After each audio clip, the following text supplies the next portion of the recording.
Well, we are on the campus of Purdue University Mackey Arena hosting a big women's basketball game today, including the defending national champion Texas A&M Aggies, who come into this matchup unbeaten against the Purdue Boilermakers.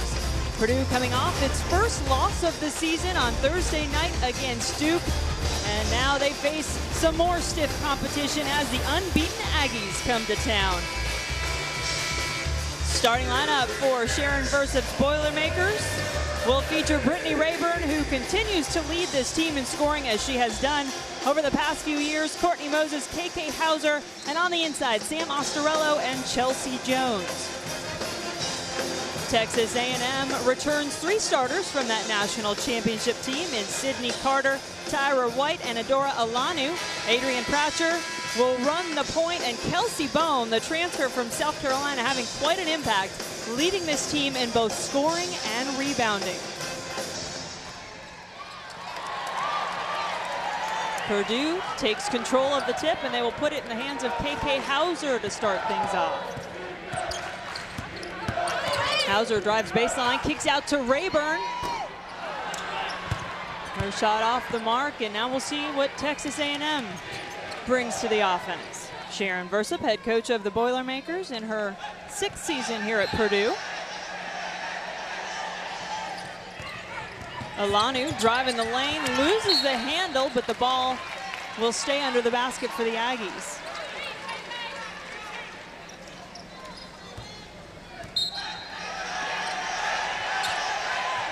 There's Bone, driving against Jones, has a shot initially blocked, somehow gets it back and keeps possession, and still the Aggies are going to get another shot.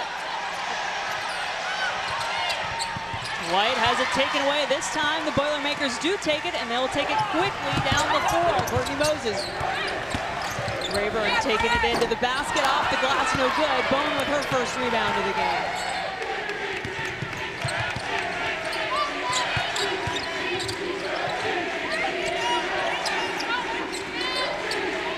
Alanu lets one go. Still scoreless.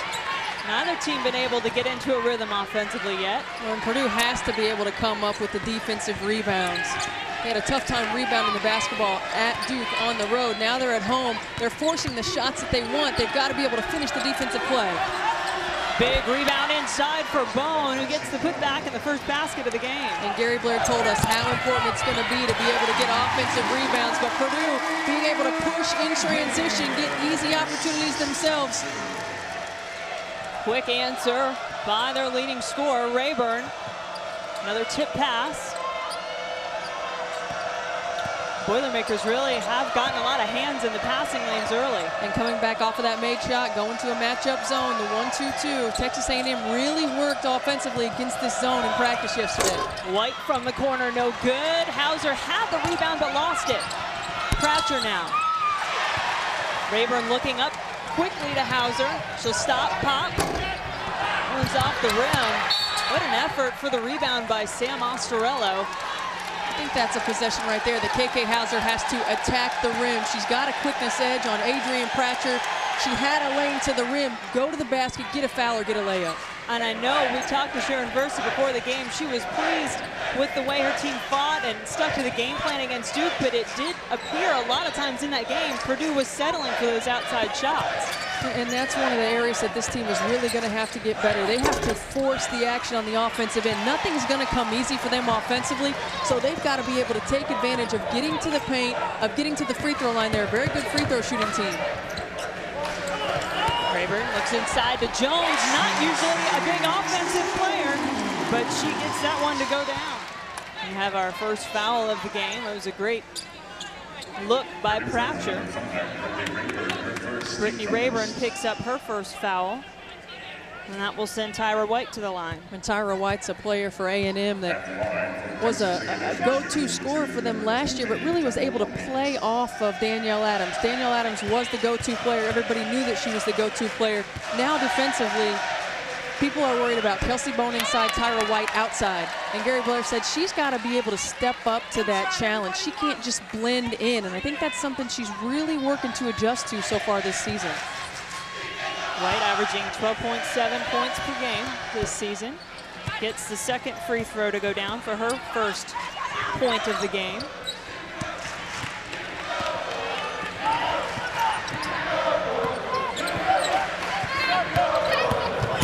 Hauser driving the lane, has it taken away by Carter. But there is a foul against the Boilermakers. And an offensive foul. If not for that charging foul, Sydney Carter probably had a layup on the other end. But for KK Hauser, one of her greatest strengths is her quickness and able to push in transition. But she's also got to learn to have better body control, be able to deliver that pass. And the putback for Bone gives her her second basket of the game. And A&M a 1-point lead.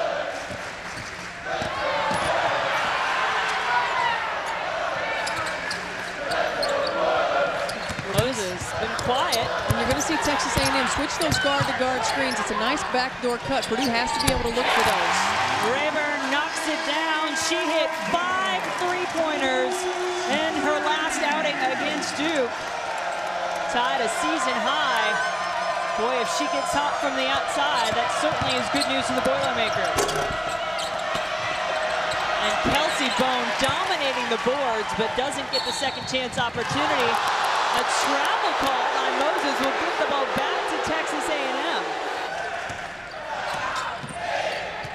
7 on the shot clock now for Hauser, who pulls up from 3, and it's good. Tough shot. KK Hauser with a hand in her face. Made shot, slows A&M down. It allows Purdue to get into their zone pressure, take time off of the shot clock. Just the 4th 3-point basket of the year for Hauser, who is 0 for 6 from the floor against Duke. So encouraging for her to see one go down early. Tyra White with the drive in the lane. She doesn't find anything. And Antoinette Howard, who's in the game for Purdue, has the ball.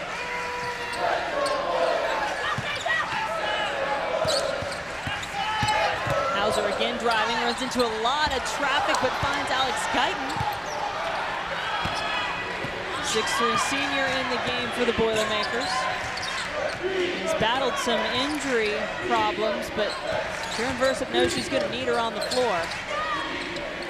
Croucher for 3. One of the luxuries that Gary Blair has is Sydney Carter, who can play multiple positions. She can bring the ball down the floor and facilitate offense. And that takes a little bit of pressure off of Adrian Pratcher, who's starting for the first time in her career and really understanding what Gary Blair wants offensively. Pratcher taking over for Sydney Colson, the great point guard on the run to the national championship for the Aggies last year. And Sydney Colson was one of those players who knew exactly what Gary Blair wanted on every play. She was a 4-year starter. And now he's got 2 young point guards in Adrian Pratcher and Alexia Standish as well. They're really trying to learn the system. Coaches can get spoiled when they have those point guards that know exactly what they want. The Aggies have also gone to their bench for a couple of substitutions. Carla Gilbert has come on the inside. Shot clock winding down. 5 remaining for Pratcher, who hits back-to-back threes. Gary Blair talked about the program he's been able to build. And nothing helps that like winning that national championship, that's for sure. Well, and Kelsey Bone, a great addition to this team. The transfer from South Carolina, averages 19 minutes a game today, has played 4, and he said her challenge is to play hard on every possession. If you're going to play for Gary Blair and you're going to play in this system, you've got to be able to defend for 40 minutes. Shot clock's winding down. Moses knows it, knocks it down. Bails out her team from the corner. Courtney Moses for 3.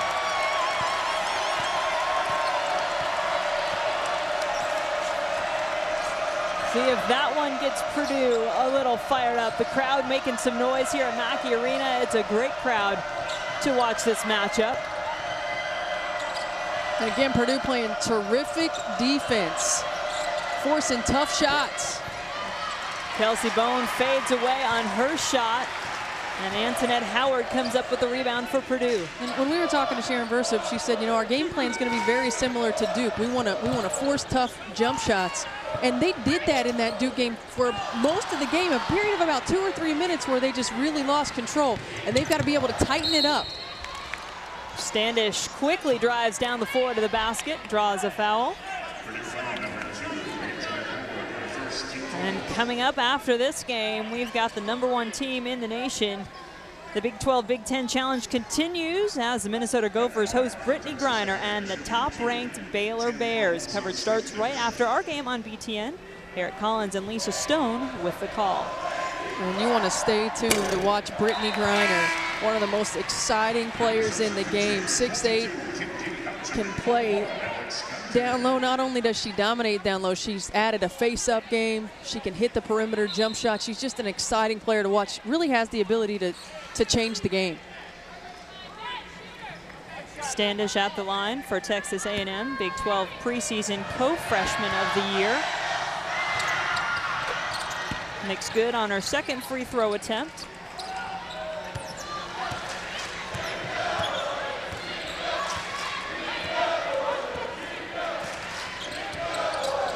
KK Hauser and the Boilermakers trailing by 6. Guyton. No basket, no rebound. In fact, a foul on KK Hauser, her second in the game.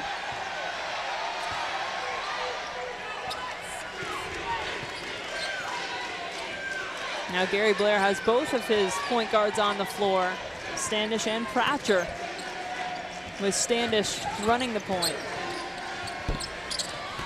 Skylar Collins took that shot. Can't get it to go. Hauser takes it in herself. And one of the smallest players on the floor, and Standish grabs the rebound. Quick double team on the inside gives Kelsey Bone some problems, and she travels. Kelsey Bone is going to get double teamed all season long. She can be dominant down low, and Alex Guyton does a good job of getting there quickly. That's one where she's going to dribble it. She's got to use an escape dribble, get it out of there so they can reverse the basketball. And Stephanie, it can be tough sometimes, can it, as a player, when you're not getting the minutes you want, that maybe you press and force a little bit more when you do come back on the floor. No question. You press a little bit, you get a little bit of frustration. And she's a player who wants the ball because she can dominate down low. And speaking of dominating, Courtney Moses, 26 points last year against this team. You can see the energy, hits 2 big threes, trying to get the momentum back in the Boilermakers' favor. 8 points in the ballgame now for Courtney Moses, coming off a season-high 17 against Duke.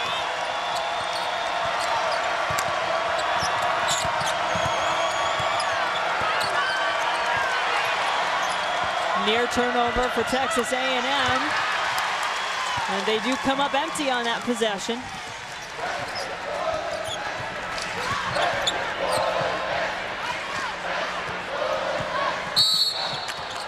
And they're going to whistle Alex Guyton for that one. That's one of those situations where Williams is having a little bit of a hard time handling the ball against Pratcher's pressure, so Alex Guyton steps up instead of Williams bringing her to the screen and gets a moving screen. So Guyton will take a seat on the bench.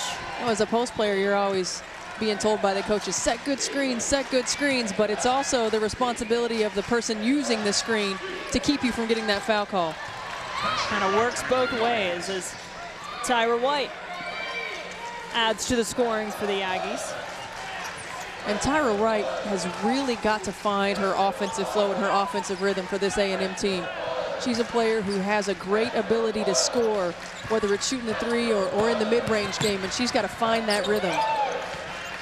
Jones with the shot fake, gets herself a good look into the basket, but loses the handle. Kelsey Bone up quickly to White. That's an easy one. Turnovers for scores. Purdue has to be able to give themselves offensive possessions. Well, they're going to say this one went off Purdue last. Perhaps a tough break for the Boilermakers, but they've had struggles keeping control of the basketball, and they trail A&M by 7. 16th ranked Purdue hanging in against the defending national champion Texas A&M Aggies. Just about halftime here. A couple scores from yesterday around the Big Ten. The Big Ten Big 12 Challenge getting underway. And the Big Ten 1 and 2 so far in those matchups. Kelsey Bone loses the ball underneath for Texas A&M. And you can see the frustration on Kelsey Bone's face. Purdue doing a very good job of keeping her uncomfortable on the block. And Gary Blair sticking with her. She hadn't played much throughout the first half of this first half, but has been in the last few minutes. Hauser, nice dish to Ostarello. Moving without the basketball. Nice backdoor cut by Hauser. Able to drop it off to Ostarello. Against this pressure defense, you've got to be able to cut backdoor. You've got to be able to move without the basketball, but Brittany Rayburn's got to keep her dribble alive. Hauser with the steal. She has Rayburn with her. Takes it in herself. Draws the foul. The Aggies, let's send it over to our Chicago studio to join Mike Hall and Vera Jones. And you can see the statistically three-point land. Both teams shooting pretty well in this first half. Points in the paint, a major advantage to Texas A&M. And that rebounding deficit, which was so huge for Purdue early on, they kind of made up for it. They have closed the gap, and they've done a good job of finishing defensive plays. Well, we will have the second half coming your way in just a few moments. Mia Hamster and crew keeping everybody entertained. And we are back inside Mackey Arena. Gary Blair's defending national champion Texas A&M Aggies with a 3-point lead over Purdue. We do apologize for any technical difficulties. Hopefully we've gotten those ironed out. Defensively, Chelsea Jones picks up where she left off in the first half, just stuffing Kelsey Bone. Moses looks inside, finds Ostarello. Little turnaround is good. That's a tough catch for Sam Ostarello. Nice look by Hauser, but she has to go up over one defender and come down in between another one. Carla Gilbert gets there, and Sam Ostarello has the good presence of mind to maintain her body control and turn away from the defender to finish that play. And with that bucket, the Boilermakers take their first lead since it was 10-8 about 6 minutes into this game. 44-42, Boilermakers in front. And Texas A&M in the midst of what is the two highest ranked opponents they've ever played back-to-back on the road. Between this matchup against Purdue and UConn, have got to find a way to find themselves. And Christy Bellick, the 6'1" junior off the bench, will earn a trip to the free throw line. And Sydney Carter still off the mark, not able to find her offensive rhythm, but another second chance opportunity. And Bellick's one of those players that Coach Blair said, you know, she came into the preseason probably our most improved player. It has yet to translate into numbers in games, but he's looking for her to really make an impact for this club. You mentioned Carter, no field goals in the game for the three-year captain. 4 points from the free throw line.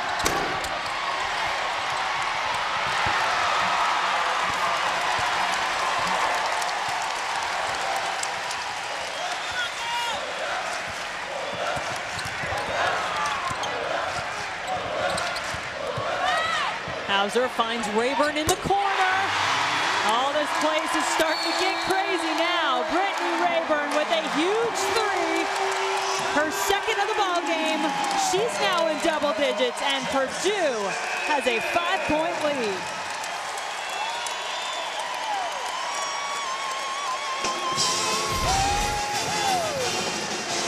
Brittany Rayburn coming off the baseline screen by Sam Ostarello. The play is initially set up by an on-ball screen on the wing. It's a screen the screener, and Brittany Rayburn able to get an open look and knock it down. So the Boilermakers really finding some momentum here.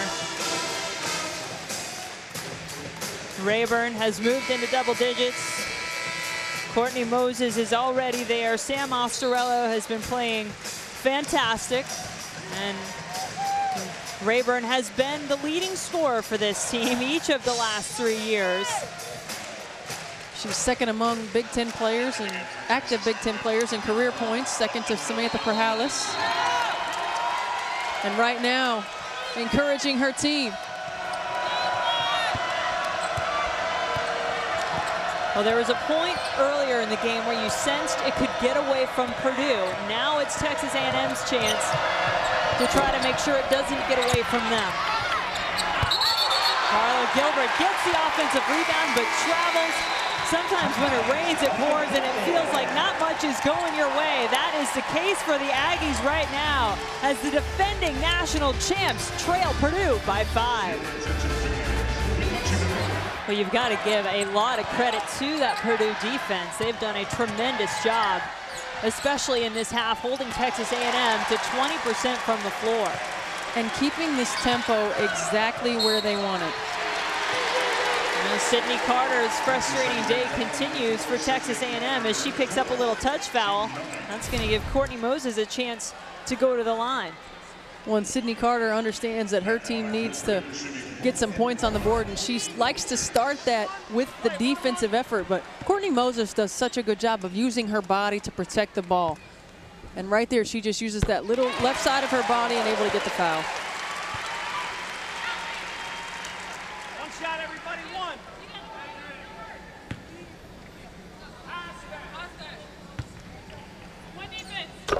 Moses sinks them both.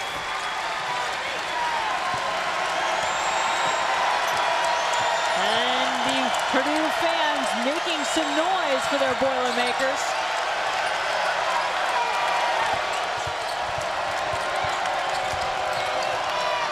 Carter playing with 4 fouls, by the way. Pulls up for the jumper.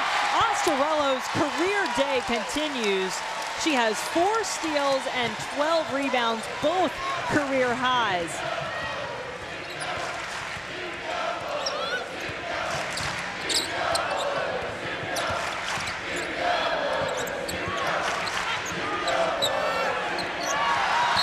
Shot clock winding down, but a foul is called. Ostarello whistled for the foul. Ostarello has the ball. Kelsey Bone just takes it away from her. That's where you've got to really be strong, use your pivots. And now a chance for some free points, really, for Kelsey Bone. And if you're Purdue, this is not where you want to be. You want to force Texas A&M to run offense, take contested jump shots. They've done such a good job defensively here in the second half. Keep them off of the foul line, but Kelsey Bone not able to convert. She's now 1 of 2 from the free throw line in this game. Reminder, we've got #1 Baylor and Minnesota coming up next as the Big Ten, Big 12 challenge continues. Purdue breaks the press without much problem, but Moses is going to take her time. Rayburn pulls up for the middle range shot, and it goes down. And I like the decision by Brittany Rayburn. She probably had the 3 as well, which she shoots it particularly well. But the shot fake, take your 1-2 dribble, get a better high percentage look. Great composure on the offensive end by Brittany Rayburn, and the answer finally from Kelsey Bone. We haven't seen Texas A&M able to do that much. Well, I think this is going to be a good challenge for Kelsey Bone. Gary Blair. Both teams in the double bonus now, so Chelsea Jones shooting 2.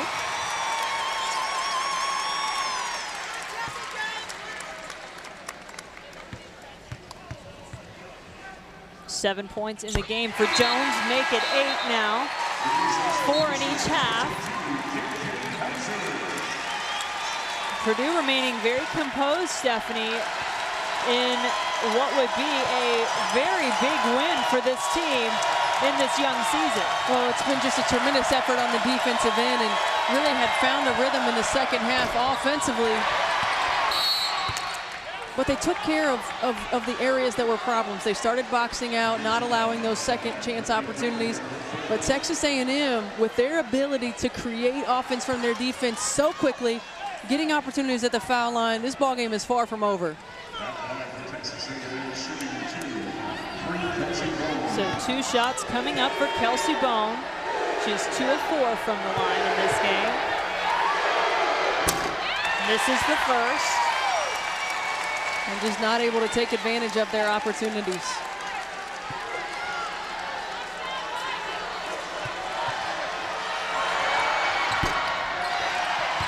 Oh for 2 is Bone, and the ball is going the way of the Boilermakers.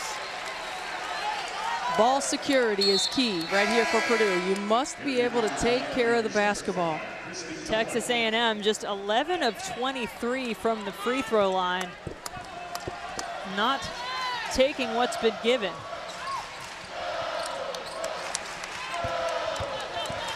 Carter defending Moses, but playing with 4 fouls right now.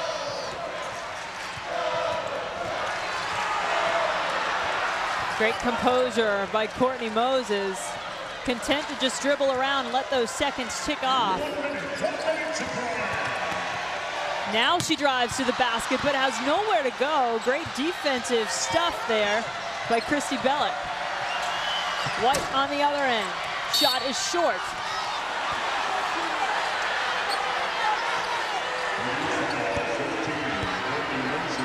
Moses picks up the foul, and Adora Olanu will head to the line. Well, Courtney Moses taking care of the basketball and then attacking the paint. Great defensive effort by Christy Bellick. I think Courtney Moses has been the key to this ball game, because not necessarily because of how she scores, but because of the way that she controlled the tempo of the basketball game.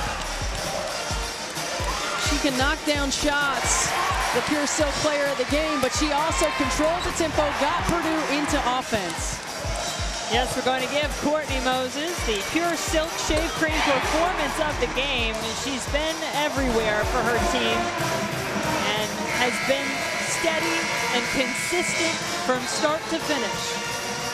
And she's been an emotional leader for this team as well. We can see that she's fiery on the defensive end.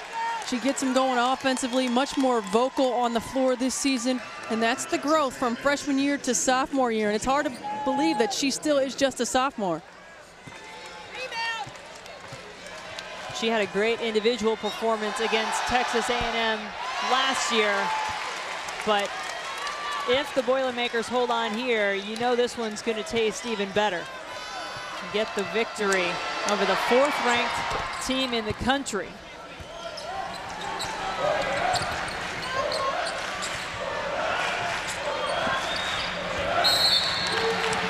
Texas A&M in a position where they need to stop that clock, and so they'll send the Boilermakers to the free throw line.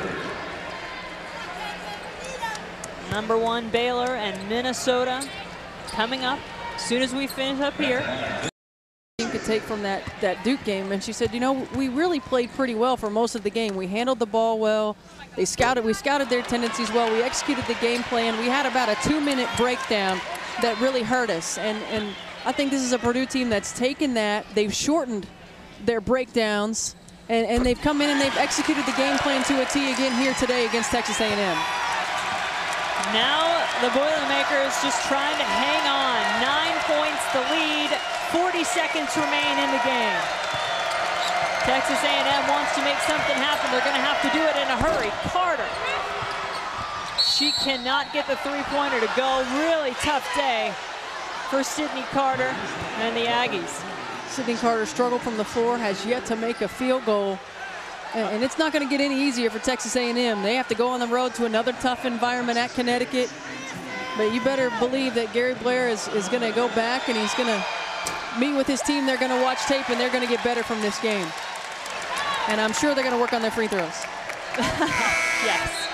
And you know, in some ways, coaches' teams never like to lose, but at the same point, I don't think Gary Blair would have set out this season and said, we're going to go undefeated. He probably knew a loss was coming somewhere along the road. In silver lining, you're better early than late.